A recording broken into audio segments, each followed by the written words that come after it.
avec les mots que je choisis, comment dire mon attachement à Christ et comment le partager. Pas simplement le dire et puis m'en aller, mais le partager. Donc c'est des histoires de la vie que je raconte.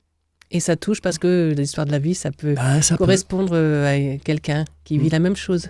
C'est un peu votre angle d'attaque, entre guillemets, j'ai envie de dire, Pascal aussi.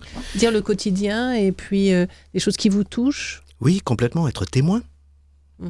L'évangélisation, c'est bien, mais j'aime pas trop ce mot, ça fait un peu colonisateur quelque part. Oui. Quoi. Je préfère le mot... Ça fait un peu prosélyte. Oui, ça. Voilà, c'est ça. Proposition de la foi, témoignage, dire simplement les choses, être, transparaître. Des retours de gens qui viennent au concert et qui vous posent ensuite des questions sur la foi ? Oui. Et ce qui est intéressant, c'est justement quand j'ai le bonheur de jouer dans un contexte profane et pour un concert organisé par des gens qui ne sont pas du tout d'église, quoi. Totalement vierge de connotations chrétiennes. Et c'est intéressant comme là, le message rebondit, comme il a de l'écho, quoi. C'est le grain de sel. Voilà. Dans nos églises, on a l'habitude de manger très salé. Donc, quelque part, quand on met du Jésus, du Alléluia, des choses comme ça, mais dans un contexte où on n'a pas l'habitude d'entendre parler de Dieu, où la soupe n'est pas très salée, justement, le moindre grain de sel, il a de la saveur. Après, notre responsabilité, c'est justement qu'il ait de la saveur. Oui. Et donc là, après, c'est une vie de prière. Justement, est-ce que on ne peut pas déconnecter, vous l'avez dit, votre foi, c'est la transpiration de qui vous êtes, finalement, par la musique. La vie de foi, il faut être vigilant à sa vie de foi. Est-ce que ça vous donne une responsabilité particulière de devoir chanter Dieu devant un public ? Mais c'est justement ça, la responsabilité. Voilà. Être le plus authentiquement possible chrétien. Quelque part, c'est venir devant les autres avec quelque chose à chanter, quelque chose à dire, c'est une prise de risque incroyable. Qu'est-ce qu'on vient faire là ? À quel titre on vient ? Qu'est-ce qui légitime cette situation de venir chanter, s'exposer comme ça ? Mais je pense que c'est l'expérience de l'humanité. Elle est pleine de choses communes. On a fait de nos vies des existences uniques en leur genre, tellement séparées des autres. Il faut trouver son bonheur. Je crois qu'on est tous reliés. On est reliés par le souffle de vie, par l'existence qui est une somme d'expériences communes. Et on a tellement de belles choses à vivre en partageant ça. Et la foi fait partie de cette attente commune à notre humanité. J'en suis convaincu. Aujourd'hui, les gens sont des fois un peu, ils mettent un peu la foi de côté pour certains. Enfin, il y a quand même beaucoup moins de monde dans les églises. Est-ce que justement, par la musique, les gens se disent, finalement, moi, je veux bien parler de Dieu, je veux bien... C'est plus la religion qu'on met de côté. La foi et la quête de Dieu, je crois qu'elle est rivée au cœur de tous, qu'on l'accepte ou pas. Mais la question du sens, la question de Dieu, elle est là. Et on le fait passer par la musique. On essaie. Paul aussi. Alors Paul, c'est un petit peu différent peut-être le public, parce que le public qui vient écouter la musique sacrée est peut-être déjà un peu acquis, un peu conquis, peut-être déjà dans la foi. Il y a vraiment tout et son contraire, c'est-à-dire oui, on va avoir des paroissiens, des pratiquants, et oui, on va avoir des musiciens professionnels du conservatoire, du milieu artistique, qui n'ont pas un pied dans la foi. Et en fait, c'est vraiment les concerts, c'est le public où on a vraiment les deux milieux complètement différents, mais qui viennent pour la même chose, ou presque la même chose en fait. On rejoint Dieu par le beau, comme on dit le beau. C'est évident, parce que Dieu est bonté, Dieu est beauté, donc pour moi c'est évident. Et au dernier concert là, qu'on a donné avec mon ensemble Chapeau Rouge, il y a une personne à la fin qui est venue me dire « Merci, j'ai prié pendant votre concert ». Voilà. Et quand on entend quelque chose comme ça... Alors que c'était pas forcément un concert spirituel, il y a des chants sacrés, mais pas que. Mais quelqu'un vient nous dire ça, on dit bon, on a réussi quelque chose là. Oui, vous avez touché le cœur, quoi. Ouais. C'est le cœur qui a été touché. On va s'arrêter quelques instants Et on va écouter Pascal, voilà, Pascal TOZ qui va nous chanter. Alors parce que normalement on a de la musique, on a Jim Barachin, notre chroniqueur musique qui est là. Mais là exceptionnellement, bah voilà, on lui a donné quelques vacances pour pouvoir vous écouter en live. Donc c'est là, quand même c'est pas de la musique, exceptionnel. c'est ça que ça veut dire? Si, je vous reconnais bien là. Eh ben, venez Mathilde Janvier qui arrive dans le studio, Père Jean-Jacques. Voilà, le public arrive pour vous, Pascal. Et on va accueillir aussi James Hammond dans un instant. Voilà. Alors, qu'est-ce que vous nous proposez, Pascal TOZ? En fait, j'avais envie de chanter une adaptation d'un célèbre passage de la Bible. C'est dans la première lettre de Saint Paul aux Corinthiens, au chapitre 13, 1 Corinthiens 13. C'est un passage que beaucoup surnomment l'hymne à l'amour, quoi, et qui nous rappelle en gros que dans la vie, tu peux faire un tas de belles choses, mais si c'est fait, et chanter également, évangéliser ou apporter des paroles de foi, mais si c'est fait sans amour, ben c'est zéro. Autant planter des topinambours.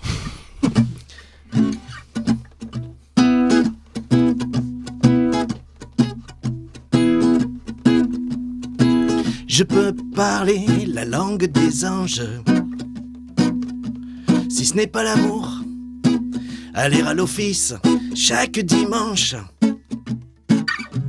si ce n'est pas l'amour, déplacer les montagnes par la foi, aux pauvres donner mon gloubi-boulga. Si ce n'est pas l'amour qui dicte ça, c'est du vent, du pipeau, la cerise sans le gâteau, un magnifique 4 en carton-pâte, un Gloria en chocolat. Si ce n'est pas l'amour, autant planter des topinambours. C'est du vent, du pipeau, zéro.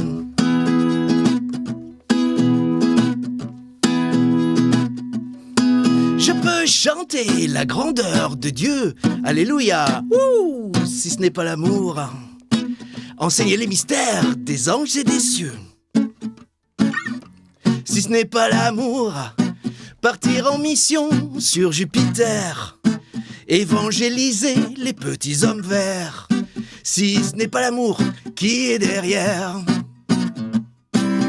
c'est du vent, du pipeau, la cerise sans le gâteau, un magnifique 4 en carton-pâte, un Gloria en chocolat. Si ce n'est pas l'amour, autant planter des topinambours. C'est du vent, du pipeau, zéro. On s'arrête là? Merci beaucoup. Bravo Pascal. Merci pour ce live. Effectivement, quand on n'a pas envie d'aller lire un Corinthien, d'ouvrir sa Bible, eh ben, on a une chanson qui nous décrit très bien ce que ça veut dire finalement. Hein. C'est ça l'intérêt. Merci beaucoup. On va se retrouver dans un instant, Pascal, avec aussi Paul Quercoff et puis Pierre Lacoste, juste après eh bien, l'agenda diocésain. La foi se partage. L'actu chrétienne. Les grands rendez-vous à ne pas manquer avec vous, Mathilde Janvier du service communication du diocèse. Bonjour. Bonjour Violaine. Comment allez-vous? Très bien, et vous? Bien, très bien. On est en bonne compagnie. En bonne compagnie aujourd'hui. Très joyeuse. On va parler aujourd'hui de la prochaine rencontre au Café du Cloître. Oui, le Café du Cloître, alors c'est le café qui se situe dans la maison diocésaine, la maison Saint-Louis-Beaulieu, au 145 rue de Saint-Genès à Bordeaux. Et Virginie vous accueille tous les après-midi au Café du Cloître toute la semaine. Et régulièrement, le vendredi matin, elle vous propose une rencontre. Alors c'est de 9h à 10h.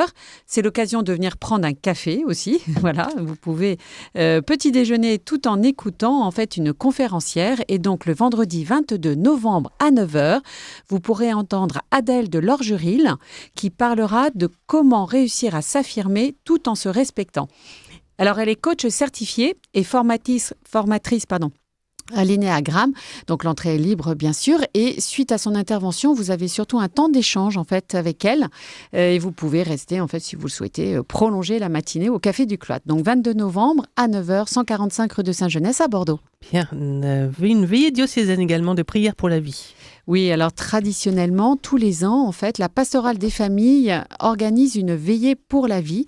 Elle aura lieu cette année le vendredi 22 novembre à 20h à l'église Sainte-Clotilde du Bouscat. Elle aura lieu en présence de Monseigneur Jam et le thème en sera la vie naissante.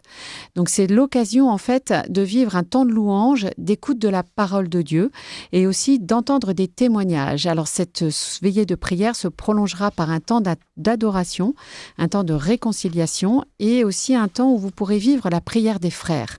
Alors retrouvons-nous nombreux pour prier pour cette vie si précieuse et qui est un don infini de Dieu. Merci. Vendredi à 20h. Les associations familiales, les AFC, proposent aussi une conférence bientôt. Oui, alors c'est une nouvelle conférence organisée le jeudi 28 novembre à 20h. Et alors, c'est assez exceptionnel parce que c'est une table ronde sur l'écologie avec Pierre Urmic et Fabrice Adjadj. Alors, Fabrice Adjadj, c'est un écrivain et philosophe français qui est membre du Conseil pontifical pour les laïcs et il est directeur de l'Institut Philanthropos. Il vient régulièrement à Bordeaux. Les AFC le font venir quand même tous les ans. Et ils auront la chance aussi d'avoir Pierre Urmic, donc le maire de Bordeaux, avocat, écologiste. Donc, 2 hommes, 2 catholiques et 2 visions de l'écologie qui vont pouvoir débattre. Donc, c'est le jeudi 28 novembre à 20h au cinéma Méga CGR Le Français, 10 rue Montesquieu à Bordeaux. Alors, par contre, il faut s'inscrire, il faut réserver sa place. Et les inscriptions se font sur le site afc33.org. Voilà, le site afc33.org. Et on va terminer avec le saint patron du diocèse. Qui est-il ? Alors, qui est-il ? Tout le monde autour de cette table, je pense, doit savoir que Paul, le saint patron, Paul. c'est Saint-André. Et qu'il y a une tradition, en fait, dans le diocèse de Bordeaux qui est de se réunir autour d'une grande fête diocésaine le jour de la Saint-André. Et alors, cette année, c'est une chance, la Saint-André tombe un samedi. Donc, c'est le samedi 30 novembre. Donc, la messe pour la Saint-André aura lieu à 9h30 à la cathédrale Saint-André, place Péberlan à Bordeaux. Vous y êtes tous largement invités. Évidemment, cette célébration sera présidée par Monseigneur Jam et c'est l'occasion, en fait, pour tous les diocésains, prêtres, laïcs, diacres, de s'y retrouver. Et puis, cette année, c'est assez exceptionnel parce qu'on fête les 60 ans du diaconat permanent. Et donc, les diacres célébreront, en fait, les vêpres à 8h30 à la cathédrale. Et donc, c'est aussi l'occasion aussi de les remercier, de les entourer et peut-être de découvrir ce qu'est le diaconat permanent. Très bien, merci donc, beaucoup. samedi 30 novembre, 9h30, cathédrale Saint-André. Merci Mathilde pour tous ces rendez-vous. J'en profite pour en rajouter un petit aussi l'atelier Compter la Bible avec Marie Jolaroche qui fait un excellent travail pour comprendre et mâcher la Bible aussi. Sur la descendance de Jacob, elle se produit à l'église Saint-Delphin à Villeneuve-d'Ornon ce vendredi à 20h. Également au temple de Libourne dimanche à 10h30. Merci Mathilde. Merci Violaine. Tout de suite, paroisse à la une. La foi se partage. Paroisse à la une. Alors, on se dirige vers les boulevards à Bordeaux, du côté de la barrière de Bègle. C'est là que se situe une église évangélique qui s'appelle l'Action biblique. Bonjour, James Sabon. Bonjour. Alors, vous êtes en studio. Merci d'être venu jusqu'à nous. Vous êtes venu en vélo, vous m'avez dit. Merci, c'est vraiment un plaisir pour moi. Merci pour l'invitation. Vous êtes le pasteur. On va essayer de comprendre un petit peu justement quelle est cette paroisse, entre guillemets. À quoi ressemble votre église, l'Action biblique ?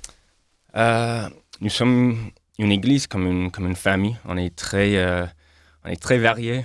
On vient des cultures différentes, des pays différents, d'Afrique. Vous-même, vous avez un accent. Ah oui, c'est vrai, mon accent m'a trahi déjà. Vous êtes m'a déjà trahi. Je viens du Canada, côté anglophone. D'accord. Donc c'est très multiculturel, j'ai envie de dire, alors du coup, l'Action biblique. Donc c'est très riche, en fait, ça reflète d'une manière merveilleuse l'unité que l'Évangile crée, parce qu'on est très différents. Des pays comme Centrafrique, Cameroun, Congo, l'Espagne, la République dominicaine et moi, le Canadien. On est aussi on a toutes les tranches d'âge. Depuis les familles avec les enfants, les ados, pré-ados, jeunes adultes. Donc on est... Et l'Action biblique fait partie de la Fédération protestante de France ou vous êtes indépendant ? On fait partie du CNEF. Ah, du CNEF, oui. Donc du Conseil national des évangéliques de France. De FEF aussi. Alors, je ne connais pas tous les signes. La FEF, c'est la Fédération évangélique. évangélique de France. Ah oui, c'est France, ça. ouais. D'accord. Ouais. Ok. Ça fait longtemps que vous êtes sur les boulevards, hein, je crois, maintenant, parce que ça fait quelques années. Quelle est votre actualité ? En fait, on retravaille vraiment les fondements de l'église locale. On se pose des questions. Qu'est-ce que c'est une église locale ? Qu'est-ce que c'est un membre ? Qu'est-ce que c'est l'évangile ? Qu'est-ce que c'est un disciple de Christ ? En fait, toutes ces questions que nous prenons comme acquis, quand on pense que, évidemment, tout le monde a une réponse à ces questions. Et nous voulons vraiment être basés sur l'essentiel que dit la Bible. Et en fait, on est en train de découvrir que ces questions sont vraiment passionnantes. On est en train de... Vous faites une sorte de synode, en fait, entre vous, ce qui peut se passer dans l'Église catholique, finalement, une réflexion avec tous les membres. Ouais. Et du coup, nous sommes une église congrégationaliste, c'est-à-dire que c'est l'Assemblée qui a le dernier mot sur les questions de la doctrine, élire les anciens, les responsables, l'adhésion des membres. Donc, c'est vraiment l'Assemblée qui a l'autorité, mais nous sommes menés par un collège d'anciens. On est 4, et c'est les anciens qui mènent en enseignant la Bible. Très bien. Donc des cours, des cours bibliques, j'imagine. Vous avez des itinéraires un peu de connaissances, d'approfondissement de la parole, certainement. Ça va être un peu... Oui, en fait, on met le paquet sur la prédication le dimanche matin. On travaille beaucoup. Et c'est aussi à travers les séminaires. On fait des séminaires de temps en temps sur qu'est-ce que c'est le culte collectif. Qu'est-ce que c'est une vision du monde chrétienne. En incluant les jeunes, ou est-ce que les jeunes, les plus jeunes ont une activité? Toute l'église est invitée. Très bien. Le culte est à quelle heure le dimanche? À 10h. À 10h, voilà. Donc a priori, on commence un peu en retard. Oui, c'est souvent le cas, mais très bien. Merci beaucoup, James Sabon. Et vous restez avec nous. Hein. La musique, ça vous parle aussi? J'imagine qu'on chante aussi. Il y a une partie de louange avant. Parfait. Donc, soyez le bienvenu, Jean-Jacques. On pouvait vous saluer parce que vous êtes arrivé là à l'instant. On va se retrouver avec nos invités. La foi se partage, ça continue. La foi se partage. La question du jour. Avec nos invités, on parle de chanter sa foi. On est avec Pascal Théozède, le pasteur Pierre Lacoste, le chanteur lyrique Paul Twerkoff et directeur de chœur aussi. Voilà, vous faites un peu tout. Là, alors, je vous ai pas demandé de chanter, mais vous vous êtes fait mal à la gorge. En fait, vous avez pris froid ces 2 derniers jours. Ah oui, la chute drastique des températures ont eu raison de moi. Alors, on n'entendra pas votre belle voix lyrique alors aujourd'hui. Aux uns et aux autres, est-ce que Dieu vous a déjà parlé à travers la musique, à travers votre musique peut-être? Est-ce que vous avez déjà reçu une inspiration, puis une révélation peut-être? Théozède. Oui. Je pense à une chanson que j'ai composée qui s'appelle La paix avec moi-même. Oh, mais alors ça va être très long. Alors si je commence, alors je réponds oui. Voilà. Oui. Non, mais si, La paix avec moi-même. Voilà, j'avais vraiment envie de chanter le fait que grâce à Jésus, on peut se réconcilier avec soi-même et voilà, faire la paix avec soi-même. Et des années plus tard, j'ai fait le lien avec cette chanson, avec ce verset de la Bible qui dit « Cherchez premièrement le royaume de Dieu et sa justice ». Et j'ai réalisé que quand on a accueilli Jésus dans son cœur, notre cœur, puisque Jésus est le roi des rois, notre cœur devenait le royaume de Dieu. Et donc chercher le royaume, c'est chercher son cœur. Et donc se réconcilier avec soi, avec son cœur, c'était quelque part chercher le royaume de Dieu. Oula, ça c'est de la théologie, ça. C'est intéressant. Ça vous parle aussi, Père Jean-Jacques? Ah oui, c'est beau, effectivement. C'est ce genre de choses, quand vous le comprenez, vous dites, tiens, je veux le traduire en musique. En fin de compte, j'ai eu à cœur d'écrire cette chanson et c'est des années plus tard que j'ai vraiment compris la signification. C'est comme vous recevez quelque chose avant. Il a fallu qu'elle mûrisse, quoi. Ah oui. C'est-à-dire que la musique, en fait, est une inspiration théologique. Elle nourrit la foi. Je t'écoutais tout à l'heure, tu disais, c'était le sens, la question du sens que beaucoup de gens se posent aujourd'hui, des jeunes, des moins jeunes, mais cette interrogation, et c'est vrai que cette question de la foi qui grandit, et la musique offre des réponses merveilleuses. Je suis tout à fait d'accord. Ça, c'est... Pierre Lacoste.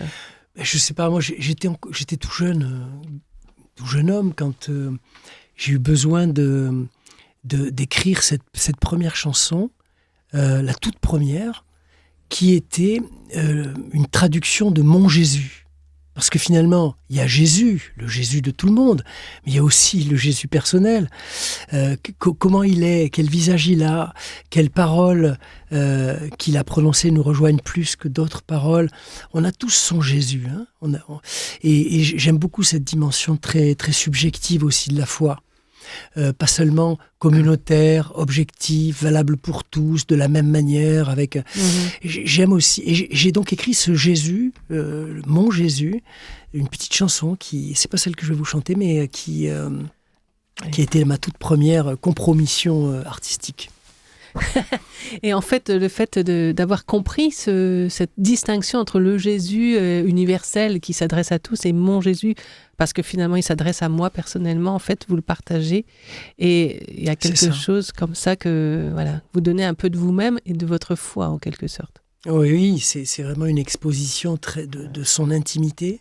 En tout cas, je vis le chant et la création artistique comme ça, c'est une exposition on lève un peu le voile sur les choses intérieures, profondes, personnelles. Paul Kverkov, j'ai la même question. Oui, il y a eu des moments où on est simplement saisi par la musique. Moi, j'en ai deux auxquels je pense. Le premier, c'était, j'entrais dans une chapelle, j'avais un collègue de classe d'orgue qui répétait, et j'entends pour la première fois la pièce en sol de Bach.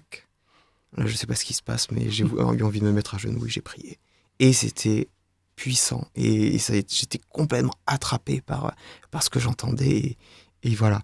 Et le deuxième, c'était pendant un vendredi saint aux États-Unis, où on chantait ce cantique bien connu là-bas, Were you there when they crucified my Lord? Et c'était la dernière chose chantée pour le vendredi saint. Où étiez-vous lorsqu'on a crucifié mon Seigneur? Et les paroles sont très puissantes. Et je me souviens, on a quitté l'église dans le noir. Moi, je suis resté des heures au pied de la croix. Et ce soir-là, ça avait une résonance toute particulière. Voilà. Et on dit que Bach est quand même une preuve de l'existence de Dieu. Hein. C'est le 5e évangéliste. Ouais. Et oui, c'est vrai que sa musique est un témoignage de foi aussi en soi. Est-ce qu'il y a, tout à l'heure, on a parlé de l'abondance du cœur, que la bouche parle, Théosène, votre verset qui vous accompagne, mais justement, j'allais vous poser la question, est-ce qu'il y a un verset qui vous accompagne? Il y en a peut-être un autre, parce que Théosène. Cherchez premièrement le royaume de Dieu. Aussi, vous l'avez cité, c'est vrai. J'élèverai la coupe du salut, j'invoquerai le nom du Seigneur. Magnifique. Psaume 115, si je dis pas de bêtises. Magnifique. Redites-le. J'élèverai la coupe du salut, j'invoquerai le nom du Seigneur. Mais tout le psaume est superbe. J'ai choisi ces deux versets, mais tout le psaume est superbe. Psaume 115. Ah, moi, celle que je vous chanterai tout à l'heure, c'est jusque à quand, Seigneur? Donc c'est l'homme à bout de souffle, l'homme qui n'en peut plus dans sa souffrance, dans sa marche, au sein d'un chaos qui s'appelle le monde, l'humanité. Jusqu'à quand? Et cette autre parole qui fait écho, qui est comme une réponse, celle de l'espérance, je veux chanter un chant nouveau. Voilà. C'est des paroles du psaume 13 et 40. Tout à l'heure, vous avez parlé de réconciliation, Théosède, avec vous-même, en fait. La musique amène cette réconciliation. Finalement, vous avez vraiment ce sentiment d'être un trait d'union entre peut-être des personnes qui sont éloignées de Dieu et puis Dieu lui-même, et d'être finalement un outil de réconciliation. C'est ce que tu viens de dire. Hein. Tu entres dans un lieu et quelque chose t'est donné qui te rejoint. Et on se met à genoux, on prie, c'est quelque chose qui nous tombe dessus. On n'est plus en maîtrise là de sa vie, on est dans l'abandon et dans ce lâcher-prise qui, je l'espère pour nos auditeurs aussi, peut être une expérience qui peut être vécue maintenant dans le cadre de sa vie personnelle, intime, cet abandon à Dieu, sans savoir où on va, juste le laisser prendre un peu les commandes de notre existence. C'est ce qu'on voit d'ailleurs, hein, de plus en plus. Il y a une attraction de jeunes qui cherchent, à travers la musique, des moments de réconciliation, de paix, de guérison, entre guillemets, d'écoute de la parole de Dieu. Et les veillées se remplissent. Hein, on voit que c'est vraiment un moyen, un canal par lequel la conversion est donnée, les cœurs se réveillent. Donc, moi, je crois beaucoup à ça, effectivement. Oui, proposer, c'est ce que tu fais. Tu proposes des veillées, des rencontres aussi de prières comme... Autour de la musique, oui. Oui, moi je pense à Maurice Zundel qui dit nous ne sommes pas des êtres raisonnables, nous sommes des êtres sensibles et nous sommes notre sensibilité. Et Dieu nous attrape à travers ça. Heureusement, hein, heureusement qu'il arrive à trouver un canal pour nous toucher. La réconciliation aussi, c'est un mot que vous aimez, Pascal?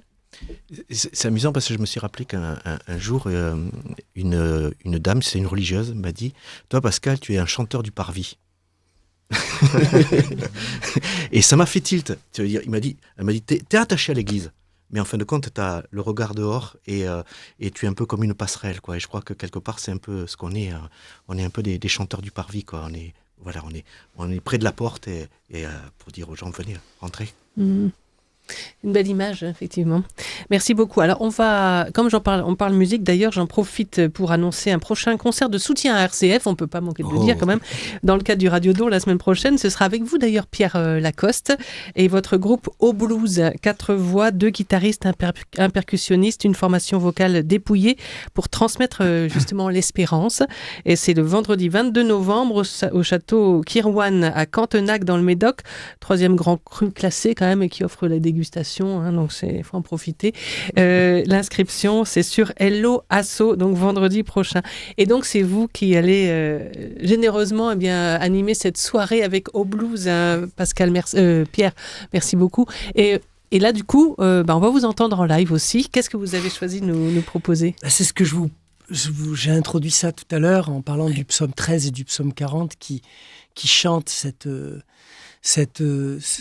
homme à bout de souffle qui n'a plus que finalement cette attente extérieure à lui, puisqu'il a pas réussi à trouver du sens en lui-même. Donc il tend les mains vers ce Dieu qui est silencieux et qui un jour vient à lui dans la personne du Christ. Et je vais chanter ça. Le titre s'appelle 1340. Sur une mélodie connue des gens qui écoutaient la musique dans les années 90, une musique reprise du groupe U2.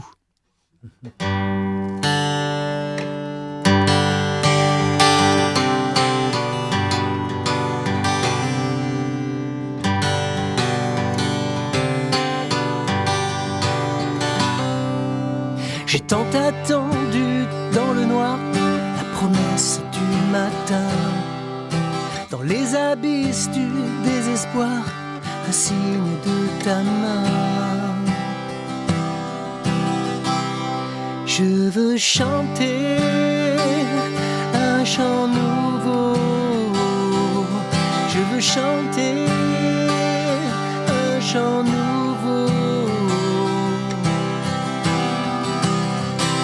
Si loin que soit ce temps, si fort que soit mon chant, combien de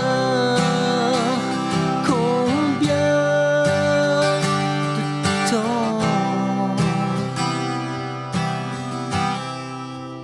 chanterons-nous ce chant?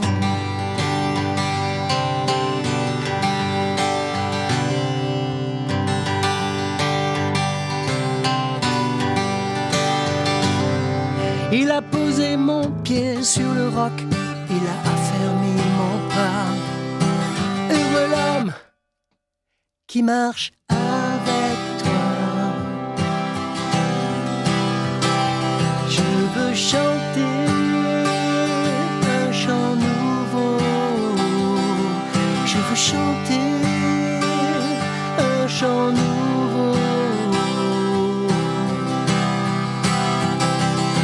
Si loin que soit ce temps, si fort que soit mon chant, combien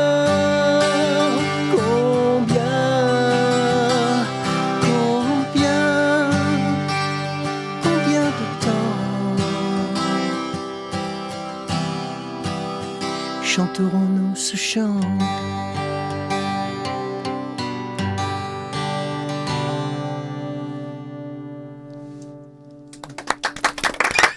Merci Pierre Lacoste. Merci à vous. Restez avec nous et gardez vos guitares, hein, parce que s'il y a un petit peu de temps à la fin de l'émission, vous nous jouez encore un petit morceau. Hein. Et donc, rendez-vous vendredi prochain pour vous entendre avec Au Blues, Pierre Lacoste, pour ce concert de soutien RCF. Merci beaucoup. Est-ce que vous connaissez l'Azerbaïdjan les uns les autres? Hein? Non, vous n'êtes peut-être jamais allé, non, d'accord. Voilà, comment les chrétiens vivent-ils là-bas? Eh bien, on en parle tout de suite avec Frédéric Monceau, délégué de l'ONG Portes Ouvertes. La foi se partage.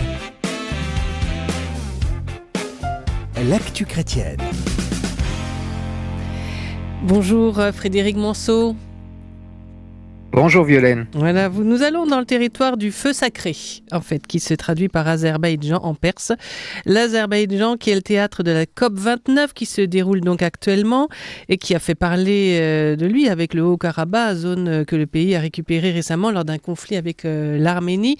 L'Azerbaïdjan, donc dans le Caucase, on va essayer de comprendre un peu quelle est la situation là-bas, notamment religieuse. Quelle est sa situation religieuse ? Alors, vous le savez sûrement, hein, c'est un pays de l'ex-URSS, un pays riche, avec beaucoup de ressources, mais aussi un pays qui tend à la dictature, puisque on est dans un régime présidentiel, mais le président Ilham Aliyev détient tous les pouvoirs depuis 2008.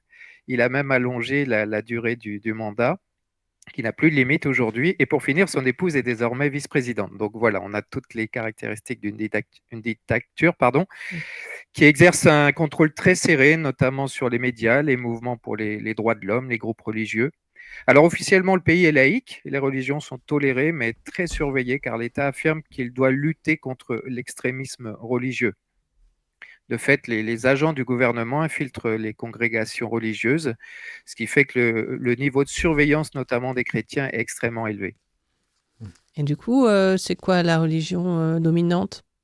Alors, la religion dominante, c'est l'islam, hein, 95% à peu près de la population est musulmane, dont 75% de chiites. Il faut le souligner puisque l'Azerbaïdjan est la seule république ex-soviétique à être majoritairement chiites, tandis que toutes les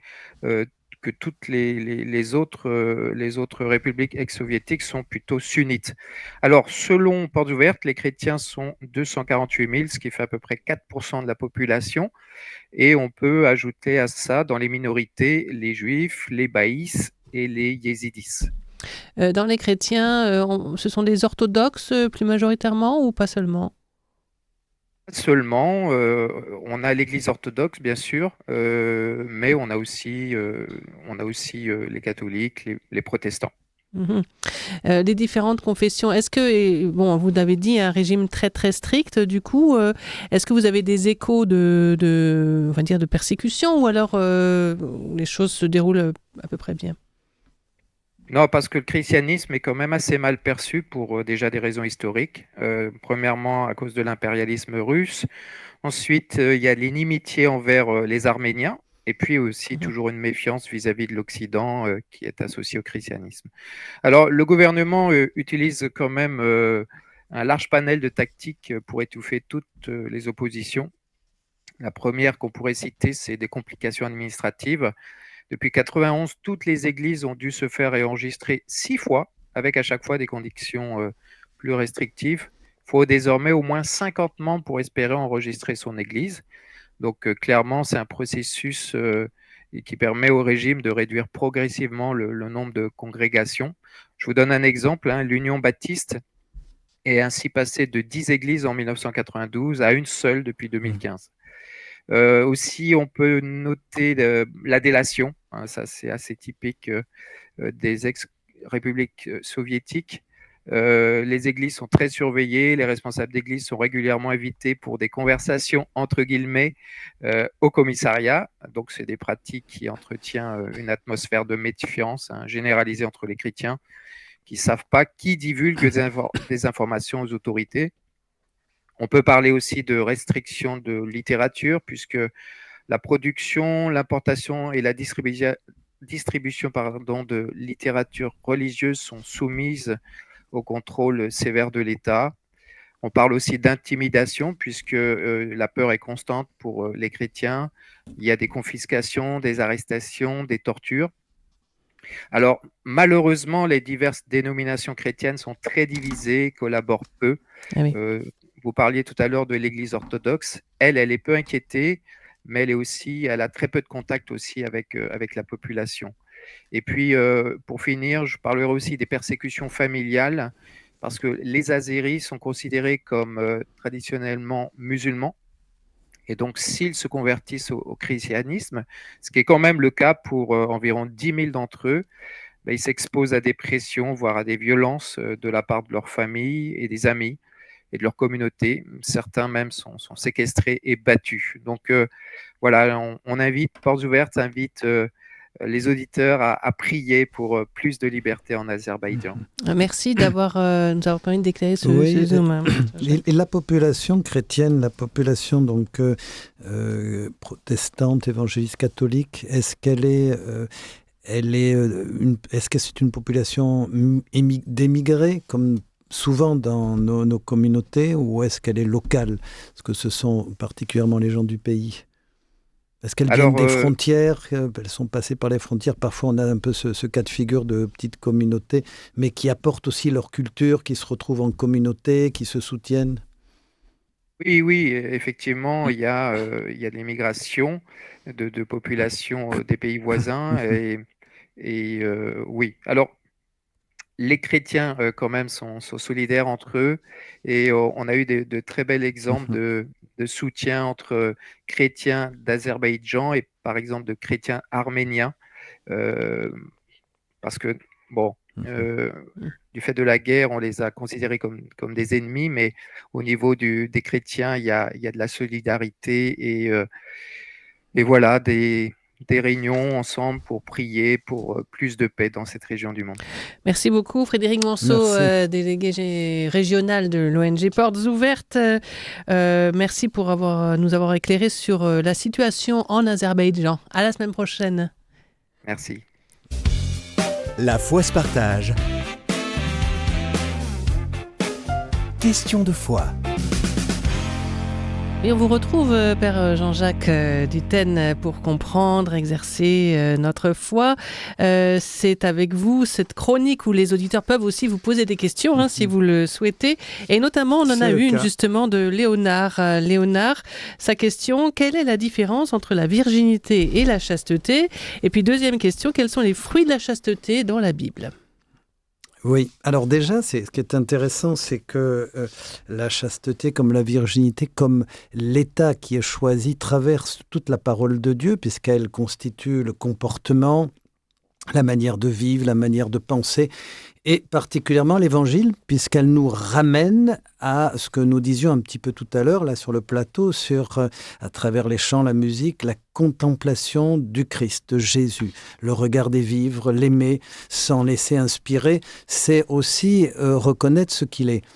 Pour répondre, la virginité, c'est un état particulier, un statut qui est choisi d'absence d'activité sexuelle. La chasteté, c'est un état moral, un choix de vie, et là, qui touche tous les statuts possibles, c'est-à-dire époux, veuf, célibataire.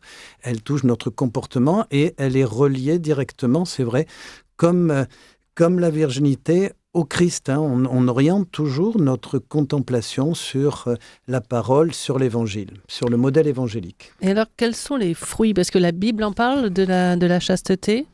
La Bible n'en parle pas directement. Elle, comme je le disais, elle nous instruit sur le style de vie. On retrouve déjà dans la tradition ancienne, dans les commandements, dans les commandements mosaïques, un ordre de vie, et c'est évident que la législation a donné, parce qu'il y avait des excès, elle a donné un cadre de vie qui, justement, se retrouve dans la modération, le respect des autres. On inclut, par exemple, dans la chasteté, le don, le service, être davantage dans un service généreux, un don, que plutôt se servir soi-même. Et on retrouve encore le modèle évangélique du Christ. On n'est pas dans la restriction, mais en fait, c'est une privation, en quelque sorte, pour pouvoir être plus généreux, pour donner davantage. Est-ce qu'on peut comprendre ça comme ça?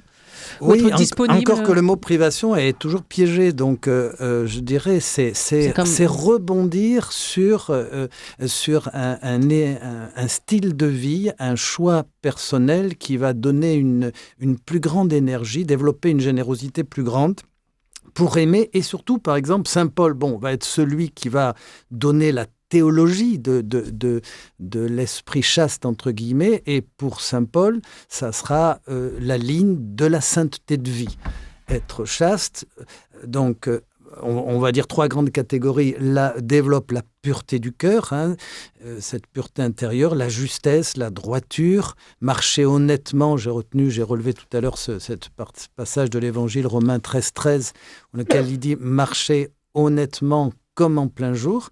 Donc, il développe, lui, toute une théologie avec un cadre moral, personnel, et qui nous instruit, et qui puise aussi dans toute la tradition de l'Écriture. Une ligne de conduite basée sur la pureté, on pourrait peut-être... Oui, la pureté, et surtout qui touche tous les états de vie, c'est-à-dire on est tous concernés, et il faut toujours ramener... Oui, c'est pas que les prêtres, c'est ça, vous dites.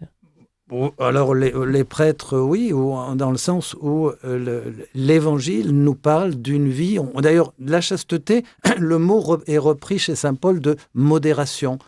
Donc, elle touche tout ce qui est propre de la nature humaine, de se servir des choses, d'utiliser, de jouir, de prendre du plaisir, comme on peut profiter de la vie.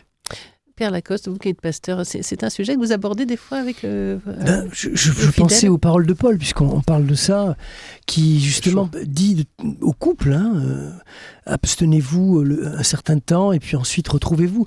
Je voyais plus la chasteté comme étant quelque chose de passager, qui permet d'approfondir peut-être la relation à l'autre dans le silence, un peu comme un jeûne. Comme une sorte de jeûne qui fait naître le désir, et non pas comme un mode de vie. Vous voyez, donc là, évidemment, comme protestant, je suis peut-être un petit peu décalé par rapport à l'approche que mon frère prêtre vient d'avoir, mais j'aime bien cette idée-là, en tout cas, de la chasteté comme un jeûne temporaire qui suscite le désir de l'autre pour le retrouver. Merci beaucoup. Merci beaucoup, Père Jean-Jacques. Alors, je le répète aux auditeurs, si vous voulez donner vos questions au Père Jean-Jacques, n'hésitez pas sur le répondeur d'RCF. On est au 05 56 56 68 00, ou bien aussi par mail. Et puis, comme ça, vous envoyez vos questions. Il y répond chaque semaine. Oui, vous faites bien parce que c'est on va dire l'objectif de ce thème. La foi se partage, la foi se transmet, elle se dit. Et quel bonheur, quel plaisir chaque fois que nous nous retrouvons pour justement la partager entre nous. Et c'est le vrai sens de l'évangélisation. On est intégré dans ce grand mouvement de transmettre cette bonne nouvelle. Paul Quercoff, on vous dit au revoir. Alors, vous devez nous quitter. Merci beaucoup d'avoir été avec nous. J'avais une petite dernière question. Quelle est votre actualité Mon actualité, c'est qu'avec mon ensemble Le Cœur du Chapeau Rouge, nous avons un concert de Noël le 7 décembre à 20h30 à l'église Saint-Ferdinand. Ça promet d'être beau. Écoutez, merci. Alors, on se donne rendez-vous pour ce beau concert le 7 décembre. On a noté. Merci de votre visite dans les studios d'RCF. À très bientôt. À très bientôt. Merci. 20h30. Remettez-vous bien avec votre... Et je me soigne, promis. Et alors, j'ai la même question d'ailleurs, Théo Z. Et puis Pierre, votre actualité musicale. Alors, moi, c'est Pascal. Pascal, oui. Alors, je joue à Toulouse avec Aquasongs, donc le spectacle avec mon épouse le 30. Et après, à partir du 1er, avec Daniel Piala et Théo Z, on fait notre tournée de Noël. Donc, on va aller dans le sud, en région parisienne. Enfin, on a une dizaine de dates, un peu moins. Voilà. Okay. Vous avez un site, de toute manière, on peut retrouver tout ça sur votre site. Merci. Pierre Lacoste avec Au Blues. Donc, vous allez faire le soutien RCF. Merci. Le 22 novembre. le 22. Et sinon, bon, vous produisez aussi avec ce groupe ou c'est pour l'église on a quelques dates qui sont posées, mais pas. On n'est pas des intermittents du spectacle et c'est pas notre vie complète. Hein. D'ailleurs, je salue Pascal, TOZ, hein, avec c'est un acte de foi hein, quand même, ce qu'il fait de parcourir pour des budgets vraiment. Tout petit, hein, les églises, et c'est un semeur d'espérance. Ouais. Merci, c'est d'ailleurs le titre Pascal. d'un spectacle, non? C'est bien Trafic d'espérance. Trafic, ah oui, Trafic je le d'espérance. reconnais mieux là d'ailleurs, dans le trafic. Mais vous jouez dans les églises, Pascal, mais pas que en fait. Hein, C'est ça. On va jouer à l'église baptiste de Codéran aussi le 25 janvier. D'accord, Voilà. ok. Donc 25 janvier aussi à Codéran. Très bien, merci. Alors avant de se quitter, moi j'aimerais bien, plutôt qu'on enchaîne avec un générique, eh bien j'aimerais bien vous entendre encore en live. Est-ce que vous avez quelque chose à nous proposer? Moi, je dis, on a un pasteur qui a une guitare qui sonne vraiment bien, beaucoup mieux que la mienne. Et je me disais, qu'est-ce qu'elle sonne bien, c'est vrai. Alors, il n'y a pas un chant qu'on pourrait tous chanter? En plus, mais oui, je pense que ça pourrait être bien comme générique de fin. Bonne idée, ça. Propose, t'es facile. C'est toi le pasteur. Qu'est-ce que tu veux qu'on chante? Je sais pas, je lève les yeux vers les montagnes. Ah ben voilà, très bien. Ah oui. On parlait de pâturage tout à Ouais, mais il l'heure. faut connaître les paroles, hein, attention. Pâturage. Moi, le refrain, on va C'est s'en je lève sortir les yeux pour le vers les refrain. montagnes, c'est ça? Je lève Les yeux vers les montagnes, je lève les yeux vers les montagnes. D'où me viendra le secours? D'où me viendra le secours?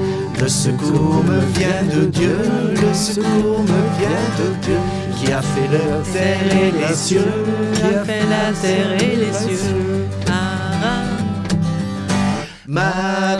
Maranatha, viens Seigneur, viens. Seigneur Jésus, nous tendons les mains vers toi. Maranatha, viens Seigneur, viens. Et là où tu es, prends-nous avec toi. Je suis dans la joie quand on me dit, je suis dans la joie quand on me dit, allons à la maison du Seigneur, Allons à la maison du Seigneur, car nos peines sont finies, car nos peines sont finies.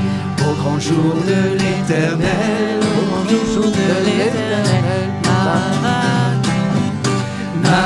Maranatha, viens Seigneur, viens, viens nous tendons les mains vers toi. Maranatha,